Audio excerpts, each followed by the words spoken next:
Welcome to Awesome Movie Year, the podcast where we look back at an awesome year for movies, which is every year. My name is Josh Bell, film critic and writer, and I'm here remotely with my co-host. I'm Jason Harris. I'm a comedian, a filmmaker, and my parents' second favorite child. That is possibly the truest introduction you've given. Shout out to my brother Max, the favorite. Yes. Shout out to Max. So in this season of Awesome Movie Year, we are talking about the films of 1996. And in this episode, we're looking at a notable filmmaking debut. And we had a lot of really strong options for this one and decided to go with a favorite of Jason's, Wes Anderson's Bottle Rocket. I think it had to be this one. What were the other choices you were thinking about? Well, I know we talked about another Anderson, Paul Thomas Anderson's Hard Eight. I think we talked about the Wachowskis' Bound. And I think there were a few others. Those, I think, were the top two other options that we almost went with. I don't know who any of those people are, so I think I personally love those other movies and not so much Bottle Rocket, but I don't disagree that it is the right choice. Wes Anderson is a huge deal, is a major filmmaker, and this movie is what kicked it all off for him. So I am on board with discussing Bottle Rocket. And I think we could even call this like sort of, even though Wes Anderson has become a major filmmaker, this movie is sort of a cult classic in a way because it's not as widely appreciated as his other movies. So it certainly has that going for it as well. And it was not a success at the time that it was released. It kind of built up anticipation. I guess you could say it was based on a short film that Wes Anderson made in 1992 with the Wilson brothers, Luke Wilson and Owen Wilson. Owen Wilson also the co-writer. And that movie played at the Sundance Film Festival in 1994. It made the rounds on a lot of festivals, got a lot of acclaim, and based on that, got attention from James L. Brooks and L.M. Kit Carson, both of whom came on as producers to make this larger version, the feature version, happen. It was picked up by a major studio. Wes Anderson got a $5 million budget, which in 1996, I mean, that's a pretty substantial indie budget. So this was a big debut for him. And then it came out and it grossed $560,000 on its $5 million budget. It was a flop. It really was. I mean, they never put it in more than 40 theaters at a time. So, it was a flop. Certainly partially because of that release, but certainly partially because it just didn't catch, it didn't spark. But then I think what did it was, of course, the video store boom, and all the critical and industry people just loved this movie at the time, including Martin Scorsese, who ranked it as the 7th best film of the 1990s. So you would think if a movie, is costs $5 million and makes 500,000, 1/10 of it back, that's the end of a career right there. But Wes Anderson, he continues to defy the odds, Josh. He does. Yeah, I mean, this is a movie that you're absolutely right. People found it later on. It continued to build. I mean, much like the short film playing on film festival circuit for 2 years, it built up that acclaim. Everyone who rented it in a video store or heard about it from a friend or something, so that by the time Wes Anderson came around to making another movie, he was just as promising, I guess, as he had been. He wasn't labeled like the promising filmmaker who had a flop. He was labeled the filmmaker who was still promising. But in the immediate release of this movie, it definitely did not do, I think, what they were hoping for it to do. The three of us, we have a film that's been on the circuit for over a year, and we have had no financial offers for our feature. So yeah, sadly, no major producers are coming to make the Rick Thunder Look Back Tomorrow feature film. We're here for you, James Brooks. Come on, baby. Yes. So it did win, and I remember actually, for me, it came on my radar because Wes Anderson won Best New Filmmaker at the MTV Movie Awards, which is really the only major or even minor award that this movie won. And I was certainly like an avid viewer of those awards back in 1996. And, we just mentioned in our last episode about Independence Day, they gave a Best Kiss award to Will Smith and Vivica Fox. And that's the kind of thing that the MTV Awards are known for, is giving these big popcorn movies awards for silly things. But I think when they gave that award to Wes Anderson, I was like, oh, this is something kind of cool and underground that I should check out. And I think I probably wasn't the only one who was maybe influenced by MTV and came to the movie that way. Do you remember how you first heard about it, Jason? I do remember that, Josh. And some of the other winners, Josh, from those MTV Best New Filmmakers included John Singleton and Steve Zalian, Doug Liman, who we're going to talk about later in this season, Guy Ritchie, Spike Jonze, Sofia Coppola, Christopher Nolan. So it's a who's who, The only legit award that they give out on that show, apparently. Right.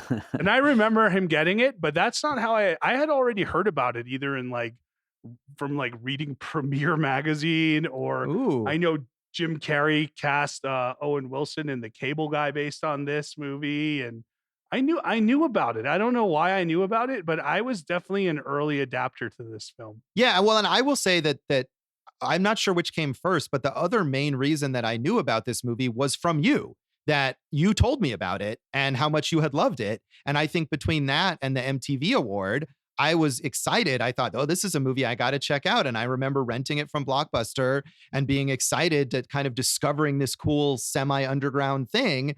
And I fucking hated this movie the first time I saw it. And I think I remember going back to you and being like, what the hell did you tell me to watch? I think I remember that too, but I must have recommended this. I remember when we did season 2 and we were talking about the 10, and how Dave said that he and Gino, when people come over, they were like, you got to watch the 10 with us. You got to watch the 10 with us. And you had a similar reaction to most of the people who watched the 10 with Dave when I recommended Bottle Rocket to you. But I definitely remember recommending this to you. My old friend Jay Gruber and I watched it together. I recommended this to a lot of people. I discovered it, like I said, early on, and this was one of my go-to movies of the 90s.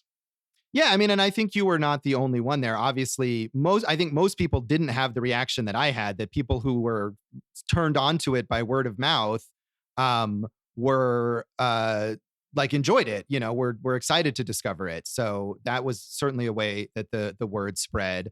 And what about Dave? What about Dave? What was your first recollection of this film? I remember watching Rushmore and the Royal Tenenbaums first. I hadn't even heard of it. I didn't know that he had an earlier movie, and then found out about it and was like, I can't believe there's one I haven't seen yet. And this was like right around Life Aquatic, maybe, when I finally did get to see it. And I didn't like it very much, but it's always been on my list to rewatch, because I kind of wonder if maybe I just wasn't in the right space for it at the moment when I watched it, because I've always wanted to go back to it. I am a fan of Wes Anderson otherwise. Yeah, but I would say, and I know we'll get to this in the next segment, this, of all the films that we now think of as Wes Anderson type movies, this is the least Wes Anderson-y of all the movies, Sure. I'd say. Yeah, no, I absolutely agree. And I was especially struck by that watching it again, because of course, the first time I saw it, I had no idea what to expect from a Wes Anderson movie, but now that's really ingrained in pop culture. And it was surprising to me to realize how not similar this is to his later films.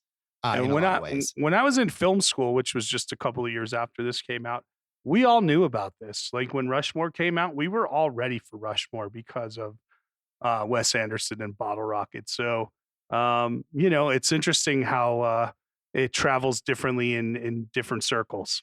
Yeah, I mean, this absolutely seems like the kind of thing that would be a film school favorite. And also just because of the way it was made. These are college friends and they make a little short and then it gets picked up by a big producer. I mean, I think this has the trajectory that every film student hopes that they will be able to follow.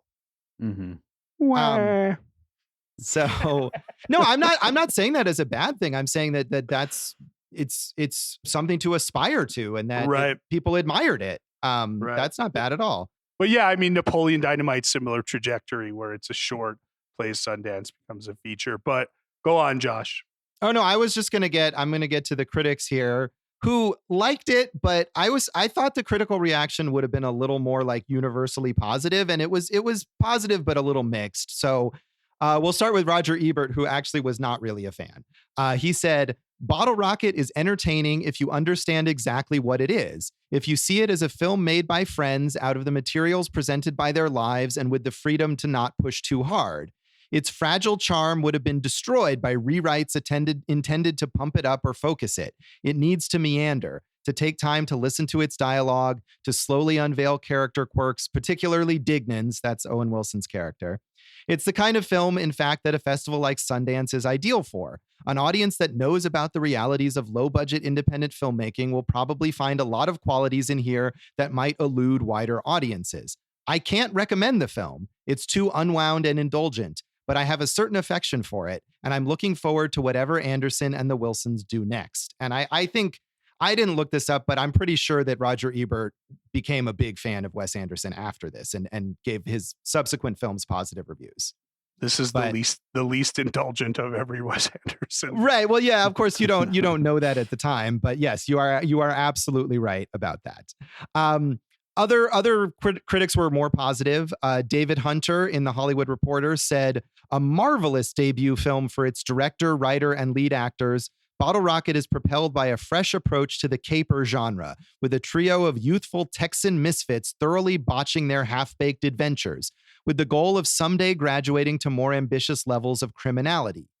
Brothers Owen and Luke Wilson, along with Robert Musgrave, reprise their roles from the original short, playing likable but misdirected pals who cheerfully plan a series of robberies more for the fun of pulling them off than with motives to get rich or cause trouble.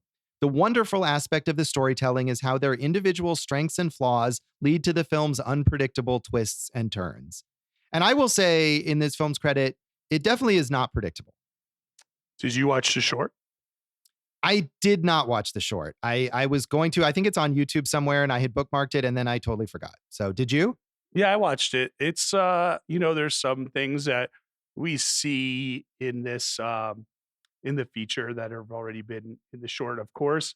It's really just the three of them and the dialogue. And Robert Musgrave kind of lost over the years, right? He's done a few other Anderson-y type or Owen Wilson type movies, but he was good in this movie. I'm surprised that I'm not surprised the other brothers the two brothers became so big, but I thought he would have more acting work, Robert Musgrave, if that's what he wanted. The short's fine. It's black and white. It's cute. I watched it. I would never think like, oh, this could lead to a $5 million movie of the same ilk. Right. So if you had seen that at a festival at the time, you wouldn't have thought this guy is going to be a major filmmaker. No, I wouldn't have. I would have been like, that's cool. I'm interested to see what he does next, but I wouldn't think like, oh, he's got James Caan lined up for a bigger version of this.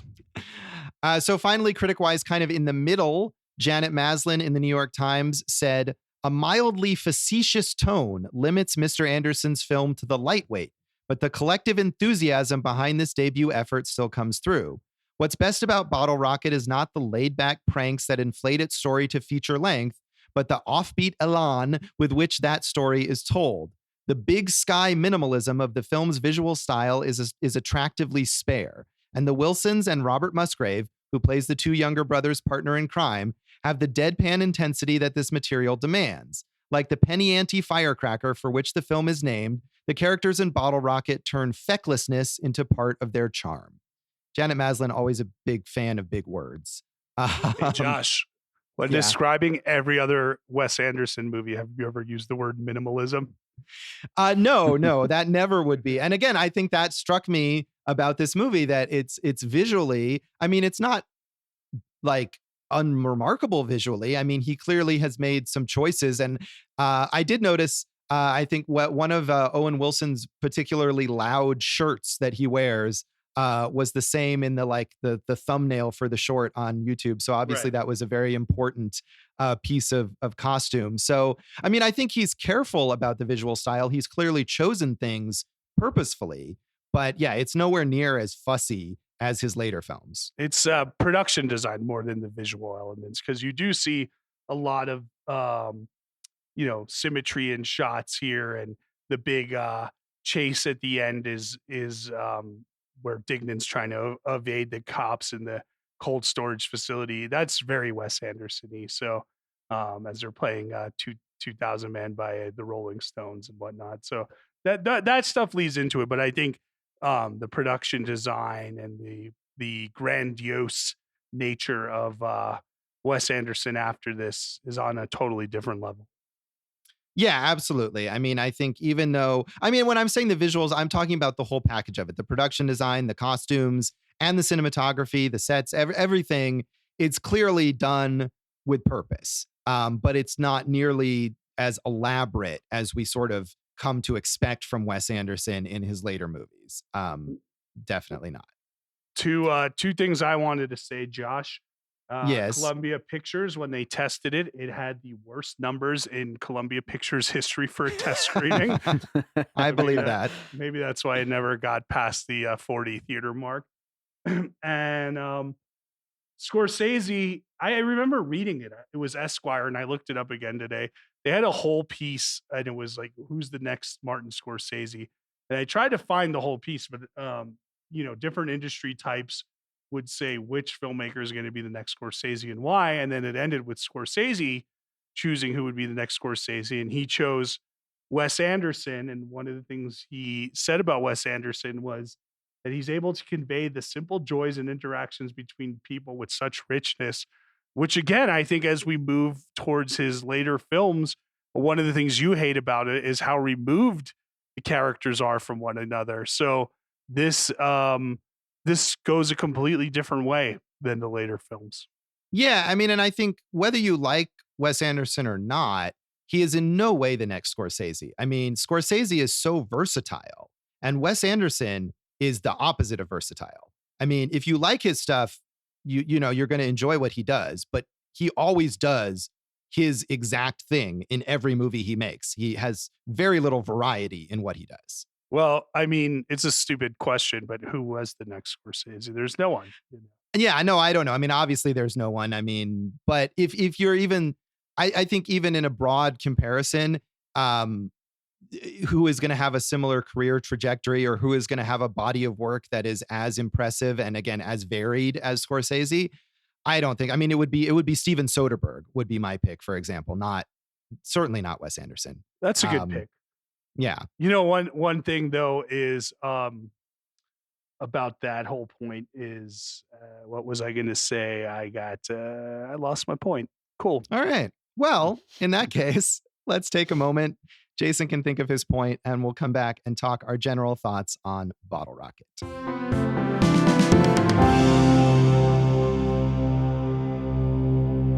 Welcome back to Awesome Movie Year. In this episode of our season on the films of 1996, we're talking about the year's notable feature debut from filmmaker Wes Anderson, Bottle Rocket.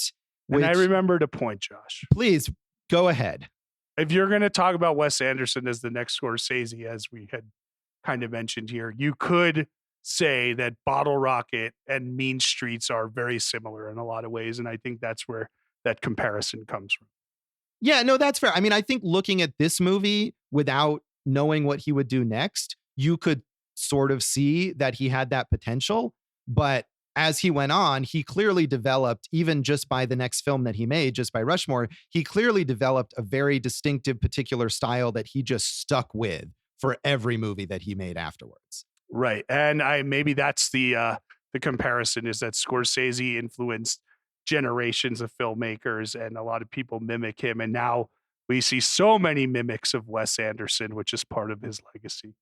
Yeah, that's true, unfortunately. But let's scale back and just talk about Bottle Rocket. Obviously, Jason, when you first saw it, you loved it. You recommended it to everyone that you knew. How did you feel about it this time? I loved it. I couldn't tell you the last time I saw it, before watching for this podcast. It kind of gets lost over time. And Wes Anderson, sometimes I think like I love his movies so much that maybe I don't rewatch them because I love knowing how much I love them. And you could lose that if you rewatch it and it's not the same. But this was just such a pleasure to watch. I loved it. And everything holds up. And now I want to go rewatch every single Wes Anderson movie. All right. What is sort of your favorite aspect of this movie? The interplay between Dignan and Anthony, I think, is my favorite stuff. All the weird little dialogue quirks and fun little interplays and the stuff that he gets away with. In the same way that we talked about Kevin Smith leading into and out of scenes, you'd get those like little jokes in there that maybe people would miss if they weren't paying attention. And I think Wes Anderson, especially in this movie, very dry sense of humor comes through just all the way. It is very dry.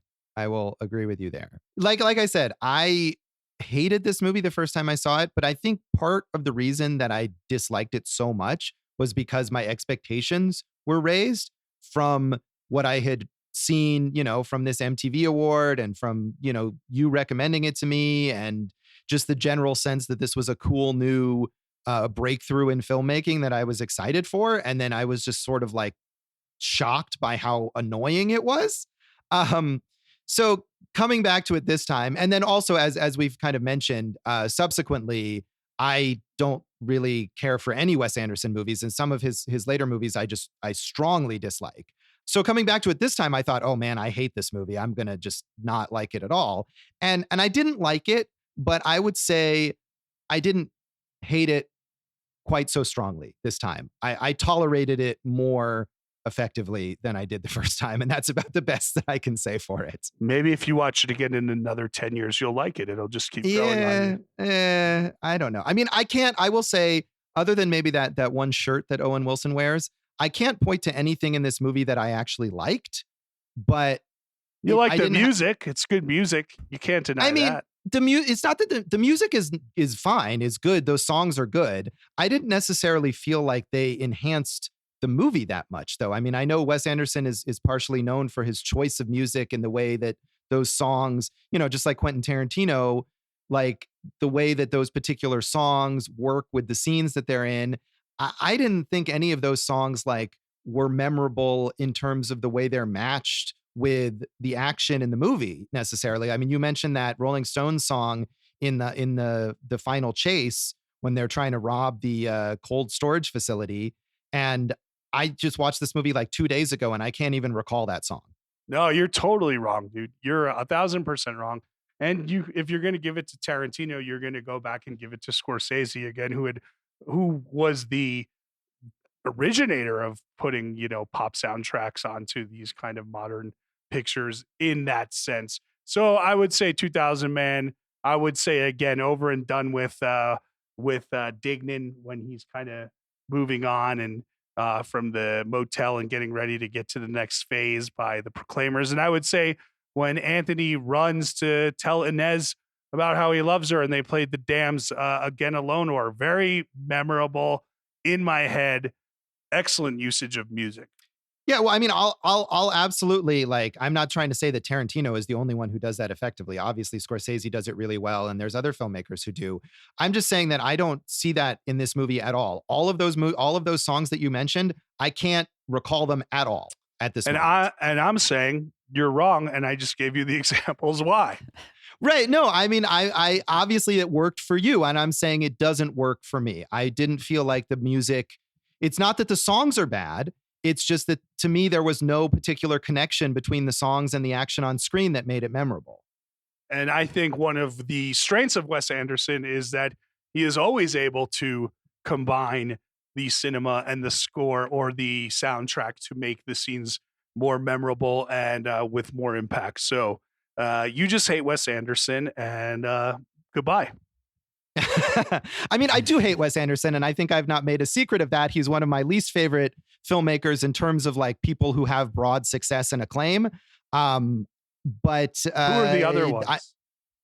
Oh God, I don't know. I mean, I dislike Wes Anderson so strongly. I almost can't even think of another one at the moment. I'm sure there is someone, but Wes Anderson is one of those who, it's not even just like, I think when this movie came out, it was like, oh, everyone loves this movie, and I disliked it. But as more Wes Anderson movies came out and I kept seeing them and he got more and more acclaimed, and I would go into every one of these movies, thinking maybe I'll like this one. And there's a couple Wes Anderson movies that I think are all right or more enjoyable than others. But overall, like every time I go into one of his movies, I just come out either hating it or just having no impression of it at all. And so I think that's part of the reason why I dislike him so much, is because as his acclaim has just gotten bigger and bigger and bigger, my dislike for his work has also gotten bigger. Whereas I'm sure there's other filmmakers who make movies that I don't like, that other people do like.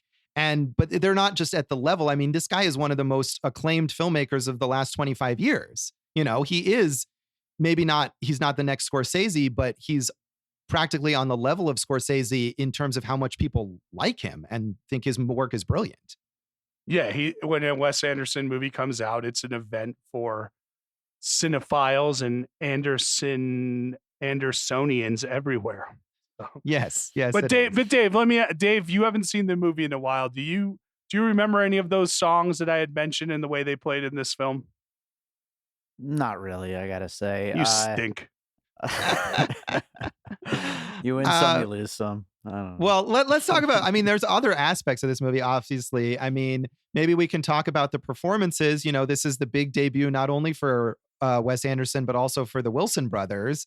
And what did you think of Owen Wilson as Dignan and Luke Wilson as Anthony? I think this is I was trying to think about it. Maybe Permanent Midnight was Owen Wilson, right? He was. I haven't seen that. Oh, I haven't seen that. He's Ben Stiller's best friend. This is probably Owen Wilson's best acting, because he's not trying, but he's still like interested. And I think as you move along, he's just like not trying, but not interested in the films, you know? And Luke Wilson, you know, he squandered a lot of opportunities by trying to be like stupid romantic leads to Kate Hudson, I feel like. So this is some of my fondest memories of both the Wilson brothers and Andrew Wilson. This is the only film when all three appeared at once. Andrew Wilson, future man in this one. Yes, he plays. Which is an explanation a nickname they never explain, which I like. So. Yes, he plays the brother of Bob, of Robert Musgrave's character, the sort of third member of their weird motley makeshift criminal gang, I guess you would call it. They're trying to rob. They don't do a lot of crime in this movie until they rob a bookstore, which is hilarious, you know, and yeah, you know, little things like the bags not being big enough for the money, and he's like, you know, can you find some bigger bags, you idiot, or whatever, and he's like, don't. The manager of the bookstore, don't call me an idiot. He goes, excuse me, sir, do you have bigger bags? Just really funny sequence. And, you know, again, the cold storage locker, which I think is a great finale. That's the big score that doesn't go well. But what about you, Josh? I know you're not a Wilson brother fanatic either. Did you like these guys in this one? No, I did not. I mean, I'm not saying, like, it's not that their performances are bad, but I just hated every character in this movie so much and they effectively make these people extremely annoying. And I just wanted to punch them all in the face, like, constantly while I was watching in this movie. And I mean, in fact, so it's good that Dignan gets punched in the face, I think, multiple times. And he also stabs at Anthony in the face with a screwdriver. So that's true. But I realize they're not necessarily supposed to be like good or admirable people, but and maybe not. I guess they're probably supposed to be likable. I mean, I think in reviews they're mentioned as likable, but it's okay if they're not likable. But I think they need to just be interesting if they're not likable. And I didn't find anything appealing about these characters in any way. I just constantly wanted them to shut up and go away. And so I think maybe that's an effective performance in a certain way. I don't think the Wilsons, either of them, are particularly good actors. I think they both have extremely limited range. You're right, absolutely, about Luke Wilson, that he kind of tried too hard to become this mainstream star and it didn't work out for him. And Owen Wilson is one of those guys who seems like he's kind of coasting through a lot of movies, or he's just doing the same performance over and over again. I don't necessarily mind them when they show up in other movies. I think they can be tolerable, but I can't think of a time when I ever saw either of them and I thought, wow, that was a good performance. Well, I think, like I said, I like Owen Wilson and the Cable Guy, and I love both of these guys. And I mean, Owen Wilson's fun in Zoolander, but everyone's fun in Zoolander. Sure. But I love both of these guys. I think they both hit their height at in Royal Tenenbaums. Yeah, and I don't remember a lot about the Royal Tenenbaums. I mean, I haven't seen that since I saw it in the theater. I certainly am never eager to revisit a Wes Anderson movie. So I remember being less annoyed at that movie than I was at some other Anderson movies. So that's about the best that I can say for I mean, it. I think that at one point might have been my favorite, not just Wes Anderson movie, but my favorite movie, Royal Me Tenenbaums. I too. loved it so much. And then, I mean, dude, he's had, in my estimation, and this is more legacy, but you probably got 4 or 5 masterpieces. That's how far I would go to say this with Wes Anderson. But one thing that I think he does well in every film, and you can really see it here, is establish a sense of environment and place. The wide open sprawl of suburban Texas is a lot of fun for this setting, I think. I mean, he does establish that sense of place, especially the long time that they spend at the motel. I saw I didn't quote any points in the reviews, but there were numerous reviews that compared this to Slacker, to Richard Linklater's film that had come out just a few years earlier that captured a sense of the kind of quirky side of Texas. And I agree that captures that a bit. That's such a lazy comparison. They're both from Texas, so they're both the same. It's like, this is about 2 main characters, and Slacker's about 7,000 ensemble characters. That doesn't work for me at all. And I love Slacker, and I love this film. So I'm just saying that was what some critics brought up at the time. So yeah, there's some sense of place, I guess, but it didn't really like transport me per se. And can we talk about the love story between Anthony and Inez, which is just I would love to. so dreadful, and it like never ends, and it's so plotting and irritating. And if the movie has any momentum, it just kills that momentum as soon as they get to the motel. You're right. It's a hilarious love story. It's endearing, and it's one of the finer points of this film, in that you're seeing these two people who don't communicate in the same language, but find ways of communicating and building a romance. And I think it works, just like you said, extremely well. Yeah, no, I mean, and I honestly, actually watching it this time, I found it sort of creepy in the way that it starts, where obviously she eventually is, she's in love with him and they want to be together. But the way that he pursues her at first, without, the language, without being able to communicate, is kind of icky to me. And it just added to my not liking that character. He's just talking to her while she was, roaming through the motel. He's following her around relentlessly. And again, it shifts at a certain point where she obviously is like interested. And so it becomes a little less creepy, but I didn't buy into it. I didn't care about it. I didn't find it endearing at all. Even though she barely has any lines, I found her annoying as well. So, and I just feel like if there's anything funny or entertaining about this movie, it's in the sort of botched heists and the ridiculous efforts at being criminals that these characters go through. And then we spend like half the movie not even dealing with that, while we have to watch him wander around and attempt to communicate with Inez while she kind of just smiles at him. And I didn't care about them at all. I wasn't interested in them getting together. I was like, when are they going to get back to stealing things? Because at least that's annoying in a different way. I like that whole motel sequence, which with Inez and all the other workers from Central and South America, where Rocky runs out and he says, Jerry, tell Anthony I love him. And then and Dignan has no idea that it's a translation, which of course plays into the later scenes. But I agree with you that the real fun is it builds. And then when you get to James Caan as Mr. Henry, things just go from weird to weirder. And he's having a great time in this movie, which you don't always see with James Caan. And I think that whole crew with Applejack and of course Kumar, who has become a cult figure. Kumar, man, I just laughed so much the first time I saw Kumar, and I think he brings it every time. So it does keep building to this nice crescendo with that ragtag crew of mess ups. Yeah, I mean, I feel like it takes so long to get to James Caan and especially those other, to Kumar and Applejack, you don't really know anything about them, that by the time they finally get there and now we're going to get back into heisting and Dignan has to convince Anthony to go back to a life of crime after he's gotten these, straight jobs or whatever. Like the movies, like the momentum has been lost at that point, and now suddenly we're building to this other heist. So I just if I had cared at all about what they were doing from a criminal perspective, I feel like the motel half of the movie just like killed my interest entirely, and so I was just like, when is this going to be over? Um, I disagree. I mean, like they pull a heist, they go on the lam, they have their falling out.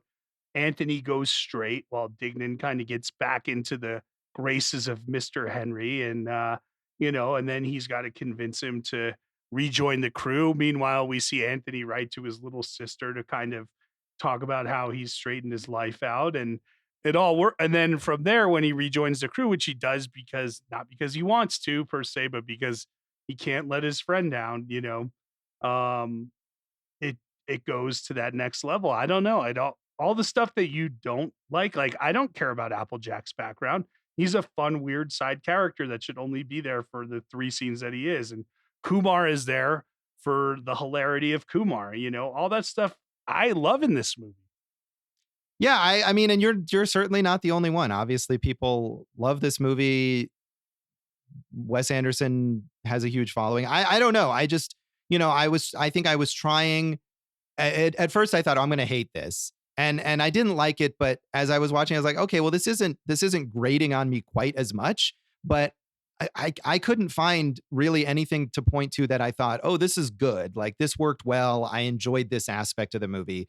There's aspects of other Wes Anderson movies that I can point to and say, maybe I didn't like this movie that much overall, but this part of it I thought worked, or this was charming or whatever. But I just no, there's not anything that I liked about this movie. And it's still sort of weird to me that Wes Anderson has become as big as he has, because I just don't see talent there at all. Uh, do you like Taika Waititi? Sometimes. And I know like there's a lot of people who are either influenced by Wes Anderson or, sort of connected to him. And I know we've talked about this before, how much I love Noah Baumbach, who has worked with Wes Anderson on several movies. He's co-written movies with Wes Anderson. I don't know what it is. But I will say about Taika Waititi that his first film, Eagle versus Shark, which actually is very Bottle Rocket-esque in that it's about these like incredibly irritating, unlikable characters doing dumb things. I remember hating that movie when I first saw it, and I've enjoyed his other films later. I think they're more broadly comedic, which helps. I think the like extreme deadpan dry humor of this movie really works against it. And I'd never laugh at anything in this movie or really in any Wes Anderson movie. I had a lot of good laughs in this and the other ones, and I think for me, Taika's 2 best movies are Boy and The Hunt for the Wilder People, which are Anderson 101, baby. He's going right for it.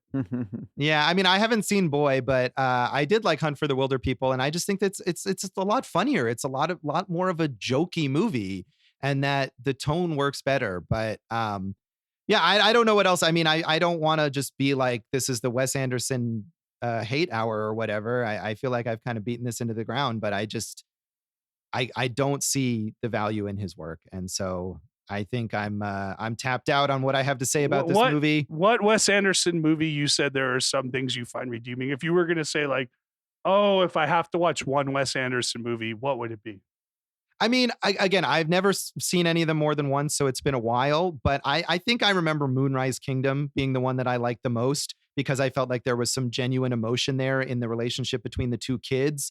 There's some innocence there that I think is lacking in any of the character relationships in any of his other movies. So there's a lot of extraneous stuff and the fussiness, which really bothers me, and all the adult characters in that movie I didn't care for. But when it was about the kind of sweet dynamic between the 2 kids, I remember kind of liking that. But I mean, it's been a while, obviously. I love Moonrise Kingdom, but I love a lot of his movies. Like I said, I think, let's wait to the legacy, but which we're coming back with. But do we want to rate this right now, since we feel like we've, beaten it up a little bit? Yeah, well, you haven't beaten it up, and if there's any other aspect that you want to highlight that you think is good, feel free. I just don't Well, I think I mean, have anything left. all the stuff I say is good. You say is not good. Like you say, I don't see anything funny, and I'm like, I'm laughing in every scene. I think all the things that we come to appreciate for him later, you can see in this film, and Yeah. and yet it is totally different than the more removed nature of his later films as well. Yeah, it is definitely different. I will say that is one thing that struck me here is that how little it resembled his later films in a lot of ways. So, yeah, we can go ahead. Should we rate it out of I don't know, out of firecrackers, out of bottle rockets? Yellow jumpsuits, Yellow jumpsuits, that's a distinctive element. Yeah, how many yellow jumpsuits? or do you want to rate it out of business partners who are doing karate in their underwear? That's a little elaborate, but I suppose that's fitting for Wes Anderson. It's an overly elaborate rating system. How many business partners doing karate in their underwear would you give this? I'm giving it 4.5 still. 4.5. Wow. Yeah, I love this movie so much that I might watch it again in the next not day or so, but the next few weeks. I got done watching this movie and I was like, I could watch this again right now, which I barely ever say. Yeah. I'm going to give it 2 out of 5. Like I said, I didn't quite hate it as much, but I didn't like it at all. I hope never to watch it again. And on that note, we'll come back and talk about the legacy of Bottle Rocket.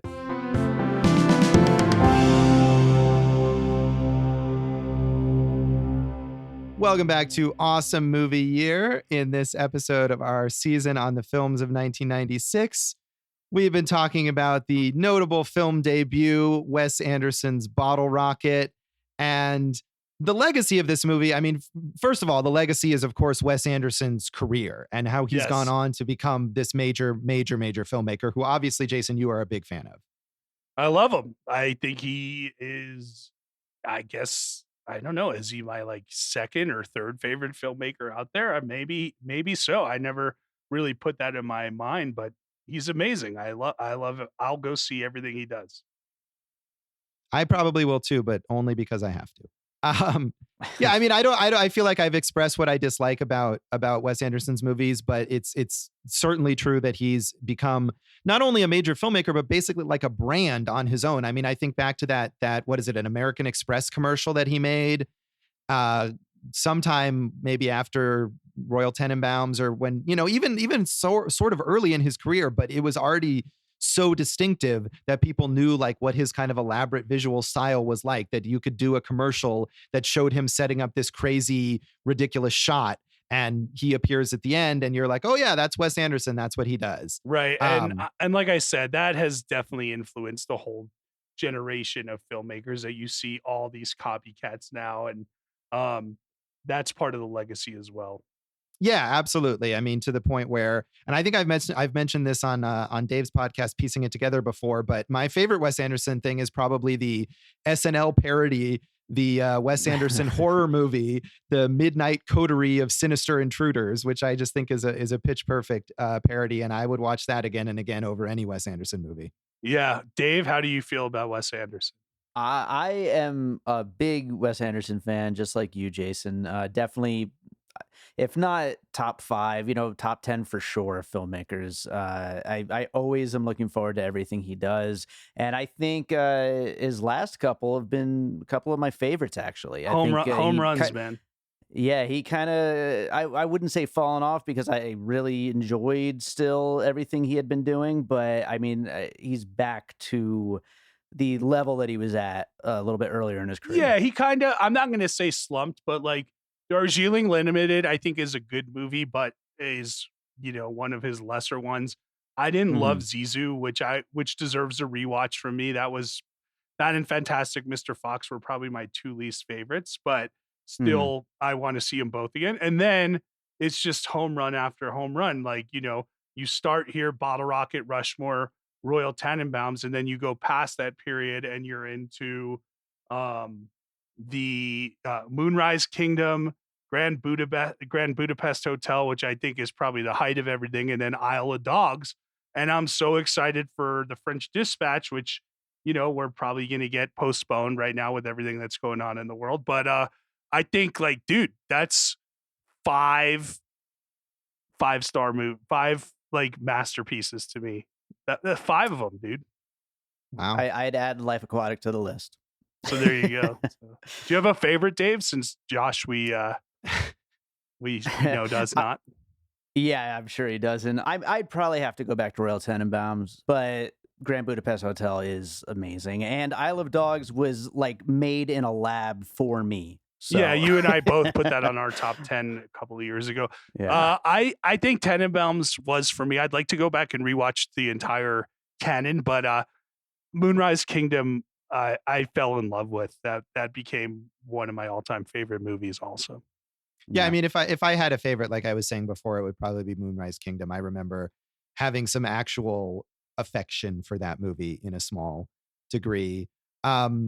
Legacy wise also, and we also talked about this, the Wilson brothers, Owen Wilson, not only as an actor, but also as a co-writer on this movie, and then continued to write with Wes Anderson. He co-wrote Rushmore and co-wrote The Royal Tenenbaums. And then they kind of stopped collaborating, although he still acts in a lot of those films, but I'm not sure why they don't write together anymore. I don't know. And we don't see much of the Wilson brothers. I don't know if Owen is just living in Hawaii, chilling, but it would be good. I think their way back would be through Wes Anderson. Yeah, I mean, Owen Wilson still appears in a lot of mainstream movies, and he has his own kind of following. I love the, you see there's like montages of the way he says "wow," which is like his distinctive which he says thing. It here. Yeah. Yeah. And I mean, he has a very distinctive voice and a very distinctive look, with his like broken nose I mean, he's certainly a major screen presence, even if he's not like at the heights of movie stardom. I couldn't tell you the last thing I saw him in or that was memorable. And I think Luke Wilson was probably on an HBO show not too long ago. Is that right? Yeah, I know or something? He was on Enlightened, I believe. Okay. And yeah, he's done a lot of TV work. I think he's on a new superhero show on the CW called Stargirl, where he's playing like a mentor figure or something. And yeah, I mean, he's settled into more of this like journeyman actor career where he's on TV, he's in small scale movies, like he works consistently, but he didn't achieve that level of movie stardom that Owen Wilson did. Right. He still had a run as like we said, romantic lead. And I mean, it was like, dude, him and McConaughey, every romantic lead. And then one of them became Matthew McConaughey. Yeah. He never made that shift. And as you mentioned, Andrew Wilson also still works in small parts in various things, working with sometimes with his brothers. I believe he and Luke Wilson co-directed a movie a few years ago as well. So right, he's still around. I think I saw that movie. I don't remember what it was, but I don't either. It. But you had mentioned that Owen, was co-writing with them, and then we see that Noah Baumbach co-wrote with Wes Anderson, and then we saw Roman Coppola. And it would be interesting if the two of these guys got back together and wrote something again. Yeah, again, I'm not sure why they stopped. I mean, they definitely don't seem to be like, they're still friends. They still work together. Owen Wilson still acts in these movies. So I don't know what it is that prevents them from writing together again. But I think a lot of people would see that as a big event, after Rushmore and after the Royal Tenenbaums, like getting them back together would be a major selling point for a new Wes Anderson movie. And he needs it because it's not like he has a built-in audience that are just going to go see right. whatever he does. No, obviously he doesn't need it, but I still think it would be something that would entice people even more than they already are. I mean, like we said, we're recording this, the previews of French Dispatch had come out maybe a month or two ago. It was actually just announced as we're recording that it's been moved to October of this year. So we'll see if that actually happens, but that's the plan as of now. Oh, it looks so awesome to me. I mean, it looks like right great. up, right up our alley for Wes Anderson fans. Yes, it does, as do every one of his films. So the only other legacy thing I noted is that even as big as Wes Anderson is, and I mentioned this a little earlier, like this movie is sort of a cult film among his work that a lot of people, even who really like his movie, like Dave was saying, he loved those later Wes Anderson movies and didn't even realize that this one existed. And I think it's still a bit under the radar. And to go on with that, there is an event held every summer at that motel where the love story that you love happened so much. It's like a gathering, like Lebowski Fest is a gathering called the Lovely Soiree at the Bottle Rocket Motel, which, you know, they screen the movie and have a big party, and it's really helped business down there. Well, good for that motel then, I guess. That's all I have to say on that front. Anything else you would like to add about this movie, Jason? You know, don't hate Josh just because he has some very, very Alex Jones type opinions about this film. Alex Jones? Where did you get that? I'm just kidding with you. This is a good episode in that it's one that we're not this far diametrically opposed on most films, but I would say this is one of the big ones we are. Yeah, this really is. I think this and maybe Forrest Gump are our most contentious discussions. Yeah, but I can have an easier time defending this as a better movie. I could see why you could hate Forrest Gump. Yeah. I don't know why you hate this one so much, but I can listen to this episode and you will tell me for almost an hour. There you go. So in that case, that's Bottle Rocket. And that's this episode of Awesome Movie Year. And you can follow us on social media. Yeah, I'm on Facebook, Twitter, Facebook and Instagram at Jason Harris Comedy, and Twitter at J Harris Comedy, and the website goforjason.com. It's a favorite of everyone's. Josh is on Twitter at Wes Anderson Fan 1. No, that's not. And then we're, of course, on everything at Awesome Movie Year, and we're on Twitter at Awesome Movie Pod.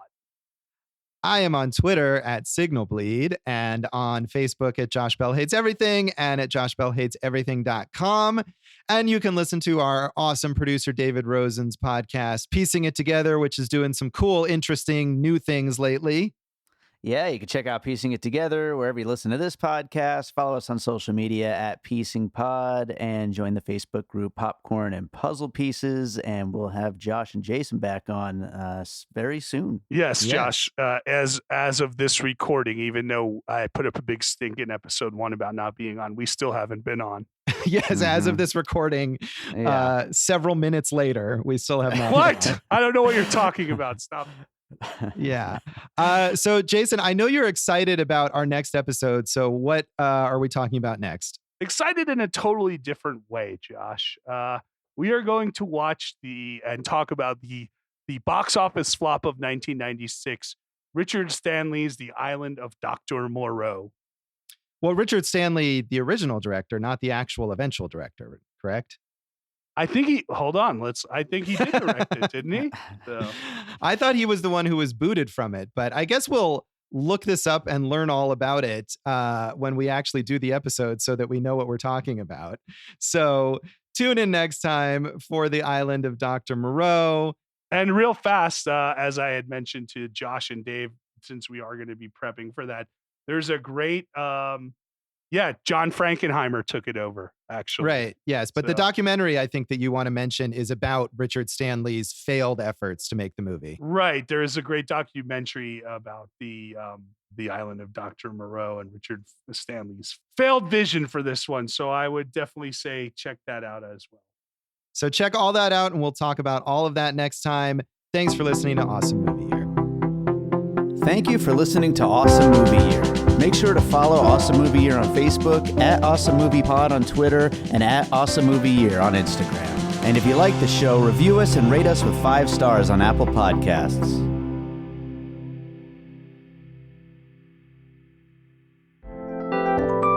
And all points west.